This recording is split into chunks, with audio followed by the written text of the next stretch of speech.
محترم حضرات، السلام علیکم ورحمۃ اللہ تعالی وبرکاتہ۔ الصلاۃ والسلام علیک یا رسول اللہ وعلی آلک واصحابک سیدی یا رسول اللہ صلی اللہ تعالی علیہ وسلم۔ حضرت سلمان فارسی رضی اللہ تعالی عنہ سے مروی ہے، آپ نے بتایا کہ حضور صلی اللہ تعالی علیہ وسلم 29ویں شعبان کو ہمارے درمیان کھڑے ہوئے اور ہمیں خطبہ فرمایا اور فرمایا، اے مسلمانوں، تمہارے نزدیک ایسا مہینہ آ رہا ہے، اتنا مبارک مہینہ آ رہا ہے، اتنا برکت والا مہینہ آ رہا ہے کہ جو حضرات اس مہینے کے دن کے روزے رکھے، رات کو قیام کرے تو اللہ تعالیٰ اس کا اجر بڑھا دے گا۔ آپ نے فرمایا کہ یہ مہینہ ایسا ہے کہ اس میں 1 کے 70 دیے جاتے ہیں، یعنی جو آدمی، جو انسان، جو مسلمان ایک نماز پڑھتا ہے، اللہ تعالیٰ اسے 70 گنا ثواب عطا فرماتا ہے۔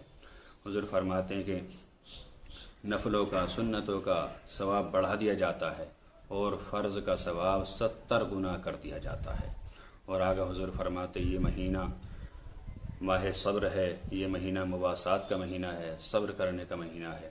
جو انسان اس میں روزے رکھے، روزہ دار کو افطار کرائے تو اللہ تعالیٰ اسے اتنا ہی اجر ادا کرے گا جتنا روزہ رکھنے والے کو، اور روزہ رکھنے والے کے اجر میں کوئی کمی نہیں آئے گی۔ حضرت سلمان فارسی رحمۃ اللہ تعالی علیہ سے ایک روایت ہے، آپ نے کہا حضور ہمارے پاس تو اتنا مال و دھن ہے نہیں جو ہم روزہ دار کو افطار کرائیں، تو حضور صلی اللہ تعالی علیہ وسلم نے ارشاد فرمایا، افطار کرانے کا مطلب یہ ہے کہ 2 گھونٹ پانی ہی پلا دے، یا 2 کھجوریں ہی دے دے، یا 2 گھونٹ دودھ سے افطار کرائے۔ جو انسان ایسا کرے گا اللہ تعالیٰ اسے روزہ افطار کرانے والے کو اتنا ہی ثواب عطا فرمائے گا جتنا روزہ افطار کرنے والے کو ثواب ہے روزے کا، اور ساتھ ہی ساتھ کرانے والے کے روزے کے ثواب میں کوئی کمی نہیں کی جائے گی، دونوں کو برابر ثواب دیا جائے گا۔ تو کتنا مبارک مہینہ ہے کہ ہم اس میں ہر طرف سے چاہیں تو نیکی اکٹھی کر سکتے ہیں۔